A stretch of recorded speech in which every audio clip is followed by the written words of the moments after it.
Graça e paz, meus amados irmãos. Eu quero agradecer a Deus pela sua vida, pela vida de sua família. Eu quero dizer que vocês são muito bem-vindos ao meu canal Verbo Inspirador aqui no YouTube. Sintam-se à vontade, assim como eu estou diante da Palavra de Deus. Pegue a tua Bíblia, que possamos juntamente estudarmos, porque Deus tem algo a nos falar através desta palavra maravilhosa nesta tarde. Queridos, eu escolhi hoje para nós estudarmos dois textos, ou dois livros da Palavra de Deus, que é Atos dos Apóstolos, capítulo 5, de 12 a 42, e também Marcos 13, de 7 a 12. Bom, queridos, antes de adentrarmos ao estudo desta palavra, eu queria dizer por que eu escolhi justamente falar a respeito destes textos.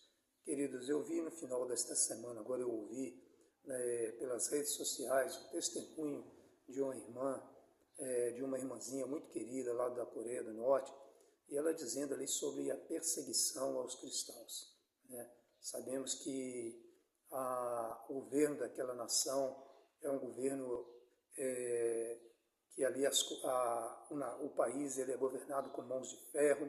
Sabemos que o cristianismo ali ele é perseguido, o governo não aceita e os cristãos estão sendo perseguidos, mortos, e sabemos que são lançados na prisão. E ela deu um testemunho que me deixou um pouquinho chocado. Quero assim dizer que isso me chocou um pouco, mas sabemos que isso, querido, foi transmitido pelo Senhor Jesus. E essa profecia que Jesus disse está se cumprindo, né? E ela falou a respeito ali que os professores são orientados nas escolas de ofertarem presente para as crianças, dizendo que se eles denunciassem qualquer parente seus, né, os pais, os avós, os tios, né, que eles iriam ganhar um presente. E a criança inocentemente levantava o dedinho e dizia: ah, meu papai, minha mamãe, minha avó, minha vovó, meu vovô. Eles leem um livretinho assim, né? Então, depois que a criança acaba inocentemente denunciando, a polícia vai lá, essas pessoas são presas, são atacadas, são presas, e acontece ali uma repressão muito grande com esses cristãos que estão ali. Eu peço a vocês que orem por essas pessoas, que orem pelas pessoas que estão na linha de frente, os missionários, os evangelistas que estão na linha de frente, pregando a palavra de Deus, porque a repressão é muito grande, querido. Mas quero dizer claramente que o reino das trevas não vai subsistir jamais sobre o reino da luz. A palavra pode estar sendo atacada, as pessoas podem estar sendo atacadas por pregar o evangelho, mas o evangelho não vai ser paralisado, né? Sabemos que lá na Coreia do Norte, até mesmo por um familiar visitar o outro, ele tem que pedir licença do governo para que isso aconteça. E se alguma pessoa falar mal do governo, de um familiar para o outro, o próprio familiar está entregando um ao outro, né? E está acontecendo ali uma barbaridade muito grande. E isso tendencia a ir para outras nações, como já está indo, como já está acontecendo em outras nações, onde o evangelho não é aceito e a pregação do evangelho é proibida. Então, queridos, precisamos de dar atenção a esta palavra, dar credibilidade a esta palavra, não perdermos tempo, porque nós temos ainda no Brasil esta oportunidade de estarmos com a nossa Bíblia aberta, meditando e estudando a respeito desta Sagrada Escritura. Ok, queridos? Então, mas sem demora, vamos lá para estes textos. Ok, querido? Então, vamos lá, aqui em Marcos, capítulo 13, a partir do verso 8. Porque se levantará nação contra nação e reino contra reino, e haverá terremotos em diversos lugares, e haverá fomes, e isto será o princípio de dores. Isso está acontecendo lá no Japão. Sabemos que o Japão está enfrentando um terremoto e vidas ali estão sendo mortas, estão morrendo, pessoas estão sendo ali sequeladas. Não estou querendo fazer aqui terrorismo, estou simplesmente mostrando que a palavra de Deus, ela é lógica, ela é verdadeira, e o que a palavra de Deus está dizendo está se cumprindo, querido. Ok? Versículo 9, mas olhai por vós mesmos, estáis atentos por vós mesmos, porque vos entregarão aos concílios e às sinagogas, serei açoitados e serei apresentados ante presidentes e reis, por amor de mim, para lhes servir de testemunho. Mas importa que o Evangelho seja primeiramente pregado entre todas as gentes.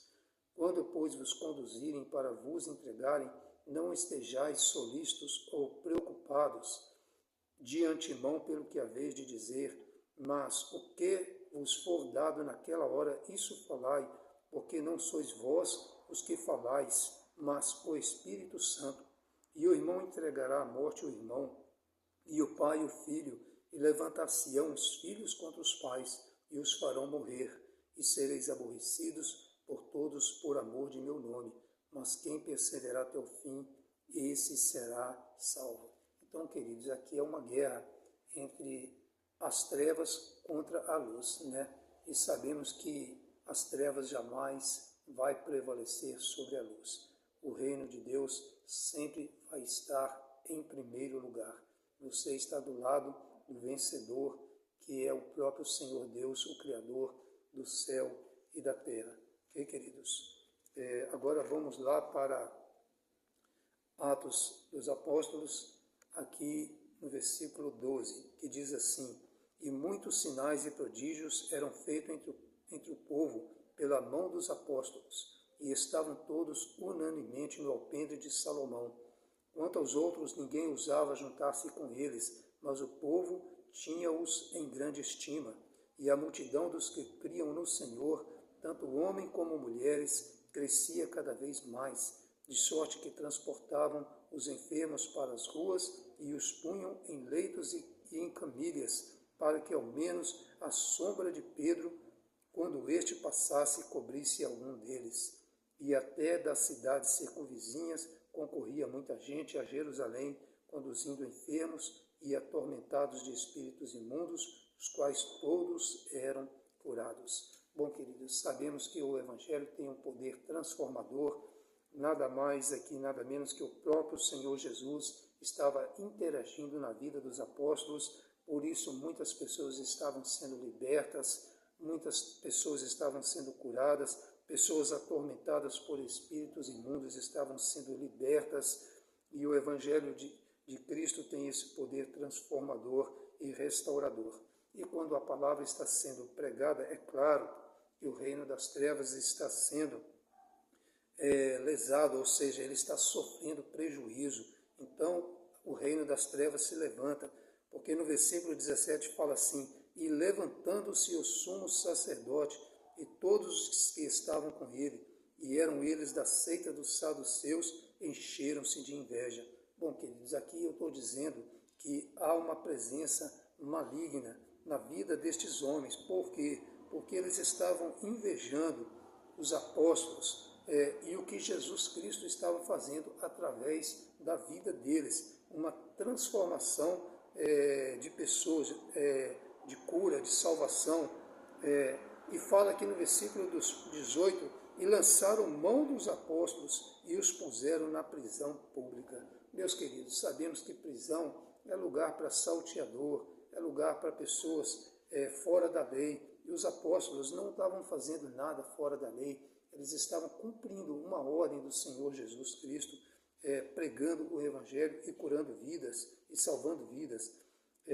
Versículo 19, mas de noite um anjo do Senhor abriu as portas da prisão e, tirando-os para fora, disse: ide e apresentai-vos no templo e dizei ao povo todas as palavras desta vida.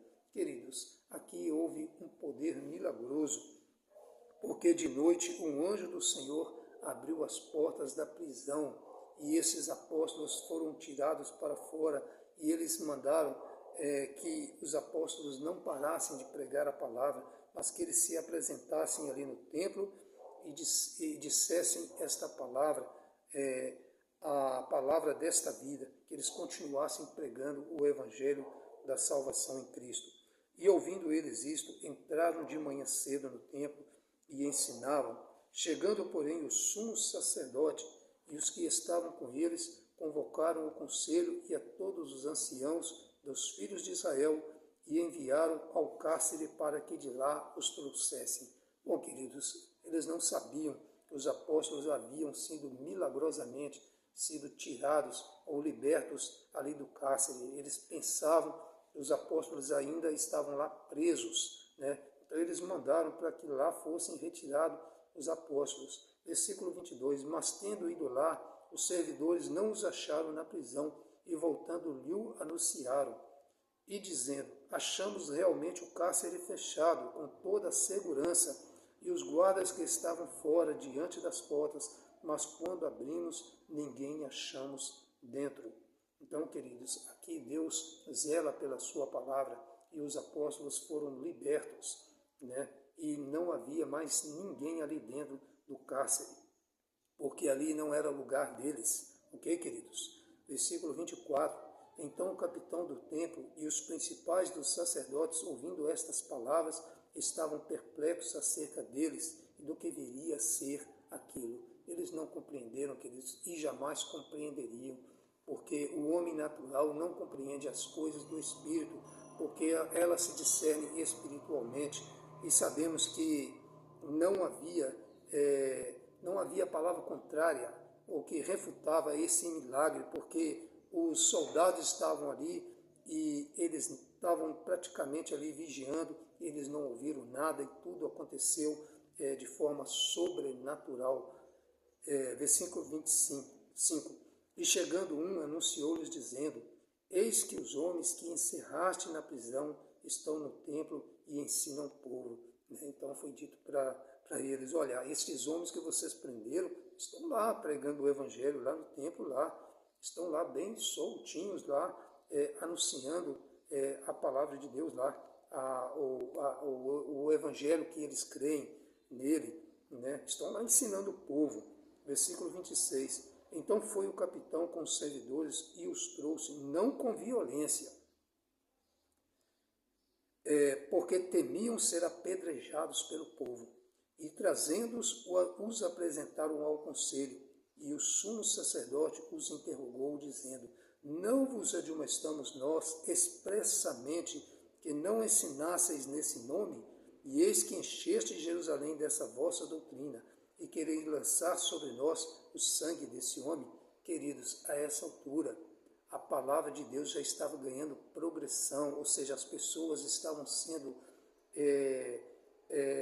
as pessoas estavam recebendo o evangelho da graça, elas estavam se convertendo a Cristo, né? E a semente do evangelho estava sendo lançada, e Jerusalém já estava cheia, né? Vocês enchestes a Jerusalém dessa vossa doutrina, e quereis lançar sobre nós o sangue desse homem, ou seja, quereis fazer de nós o responsável pela morte deste homem, do Senhor Jesus. E Pedro não deixou barato, queridos, porque ele fala aqui no versículo 29, porém respondendo Pedro e os apóstolos disseram, mais importa obedecer a Deus do que aos homens. Versículo 30, o Deus de nossos pais ressuscitou a Jesus, o qual vós mataste, suspendendo-o no madeiro. Deus, com a sua destra, o elevou a príncipe e salvador, para dar a Israel o arrependimento e a remissão dos pecados. Querido, este evangelho, ele está dando tempo às pessoas de se arrependerem, até estas nações que são contra o evangelho. Deus está dando um tempo de arrependimento para que essas pessoas se arrependam, para que esses líderes governamentais se arrependam, não mexam com o evangelho de Deus, não mexam com a palavra de Deus, não mexam com a igreja do Senhor Jesus, porque vocês estão mexendo com o próprio Senhor Deus e vocês vão prestar conta diante dele. Esta é a palavra que eu estou dando. E a palavra de Deus diz aqui que Deus elegeu a Cristo, o elevou a príncipe e salvador para dar não só a Israel, mas a todas as nações o arrependimento e a remissão dos pecados. E no versículo 32, os discípulos dizem assim, os apóstolos dizem assim, e nós somos testemunhas acerca destas palavras, nós e também o Espírito Santo que Deus deu àqueles que lhe obedecem, ou seja, eles estavam falando na autoridade do Espírito Santo, e eu tenho aqui autoridade pelo Espírito Santo de poder estar dando esta palavra a vocês. E ouvindo eles isto, se enfureciam e deliberaram matá-los. Queridos, eles mataram o Senhor Jesus, mas a Bíblia fala que o próprio Pai o ressuscitou ao terceiro dia, e aqui eles deliberaram matar os apóstolos, porque eles estavam pregando o Evangelho da Graça. E eu faço uma pergunta, meus queridos, por que essas pessoas estavam deliberando matar os apóstolos? Porque eles estavam pregando a palavra, e se essa palavra, queridos, ela é atacada, é porque ela tem poder de cura, de transformação. E nós sabemos que se essa palavra não fosse, como muitos dizem por aí, que essa palavra é só uma palavra escrita por mãos humanas, sim, é escrita por mãos humanas, sim, mas inspirada pelo Espírito Santo, porque senão ela não seria atacada, se ela não tivesse poder nenhum, ela não seria atacada como ela vem sendo atacada nesses últimos dias. Nós sabemos que isso é uma profecia que está se cumprindo, que o próprio Senhor Jesus disse, ok, queridos? Versículo 33, e ouvindo eles isto, se enfureciam e deliberaram matá-los, mas levantando-se no conselho, um certo fariseu chamado Gamaliel, doutor da lei, venerado por todo o povo, mandou que por um pouco levasse para fora os apóstolos. Então, queridos, aqui os apóstolos foram tirados, eles foram retirados da presença do conselho, e ali houve uma reunião, levantou-se Gamaliel, doutor da lei, que ele era venerado por todo o povo, e esse homem deu uma palavra sábia, e esta palavra chegou ao ouvido do conselho, e ele disse assim no versículo 35, e disse-lhes, varões israelitas, acautelai-vos, ou seja, tenham cuidado a respeito do que haveis de fazer a estes homens, porque antes destes dias levantou-se Teudas, dizendo ser alguém. A este se ajuntou o número de uns 400 homens, o qual foi morto, e todos os que lhe deram ouvidos foram dispersos e reduzidos a nada. Versículo 37, depois deste levantou-se Judas, o Galileu, nos dias do alistamento, e levou muito povo após si, mas também este pereceu, e todos os que lhe deram ouvidos foram dispersos. Ou seja, Gamaliel estava dizendo aqui, olha, estes homens se levantaram, falaram a respeito da doutrina deles, mas aconteceu que eles foram perseguidos, foram mortos, e todos aqueles que estavam com eles foram espalhados e reduzidos a nada. Então, dai de mão a estes homens. Versículo 38, e agora digo-vos, dai de mão a estes homens, e deixai-os, porque se este conselho ou esta obra é de homem, se desfará, mas se é de Deus, não podereis desfazê-la, para que não aconteça serdes também achados combatendo contra Deus. Então, queridos, aqui foi uma palavra de autoridade, de poder deste homem que Deus usou, acredito eu que Deus usou, e ele deu esta palavra. Então, cuidado para vocês não estar se acharem combatendo contra o próprio Deus. E ai daquele, queridos, que se levanta contra o Criador do universo, contra o Criador do céu e da terra. Nós sabemos que ele tem poder para levantar reis e destruir reis, levantar reinos e destruir reinos ao longo dos séculos, dos milênios. Nós sabemos que vários reinos foram levantados, foram humilhados e destruídos. Ou seja, Deus tem autoridade ou poder para fazer o que ele bem entende, o que ele bem quer, né? Nenhum dos seus intentos pode ser impedido, como fala lá em Jó. Quem pode impedir a mão do Senhor Deus, queridos? Quem pode se levantar contra o próprio Deus? E aqui Gamaliel dá esta palavra, mas se é de Deus, não podereis desfazê-la, para que não aconteça serdes também achados combatendo contra Deus. Nós vemos um exemplo lá do apóstolo Paulo. Paulo também tentou, a favor do judaísmo, ele tentou paralisar o cristianismo, e sabemos que ele acabou caindo do cavalo quando já ia para Damasco prender e maniatar ali os cristãos. A Bíblia fala que o Senhor Jesus apareceu para ele e disse, Paulo, por que você está combatendo contra mim, dura coisa te é recalcitrar contra os aguilhões, ou você não está perseguindo estas pessoas, você está perseguindo a mim, né? Sabemos que ele depois acabou se convertendo ao cristianismo, largou o judaísmo, e esse homem teve a vida transformada e foi um dos maiores evangelistas. Eu gosto sempre de dizer isso nas minhas pregações.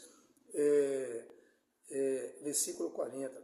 E concordaram com ele, e chamando os apóstolos, e tendo-os açoitado, mandaram que não falassem no nome de Jesus e os deixaram ir. Então eles também não deixaram barato, eles tentaram intimidar os apóstolos com uma surra, os apóstolos foram açoitados, e aí eles os deixaram ir.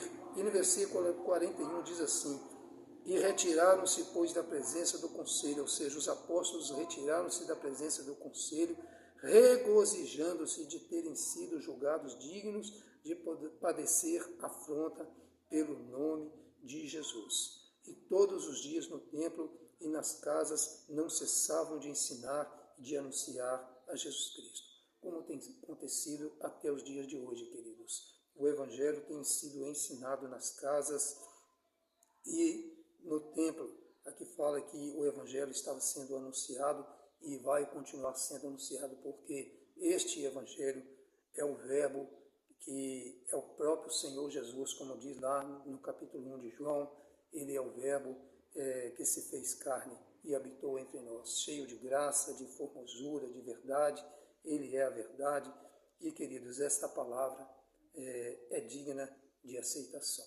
Queridos, que esta palavra possa fazer com que você se encoraje, que você não tenha medo das adversidades, das repressões que podem vir contra a sua vida, eu digo também contra a minha vida, que Deus possa nos nos encher desse Espírito, o Espírito da graça, como aconteceu em Pentecoste. Nós sabemos que o Pentecoste aconteceu aqui no livro de Atos, é anunciado a descida do Espírito Santo, o Espírito Santo da promessa, este Espírito de poder, de autoridade, de moderação, um Espírito que é capaz de retirar a covardia do nosso coração e nos encher de sabedoria, de autoridade, de poder e de moderação, para que esta palavra continue sendo pregada.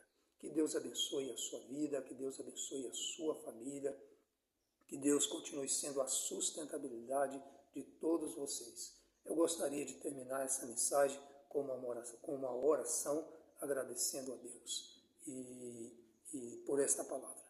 Vamos orar, irmãos. Amado Deus e eterno Pai, muito obrigado por esta palavra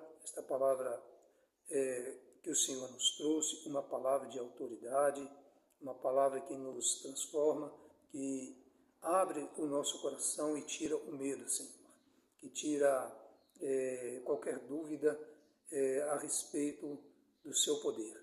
Muito obrigado por esta mensagem, nós te agradecemos em nome de Jesus Cristo. Amém. Uma ótima tarde para você, para a sua família e que Deus continue os abençoando.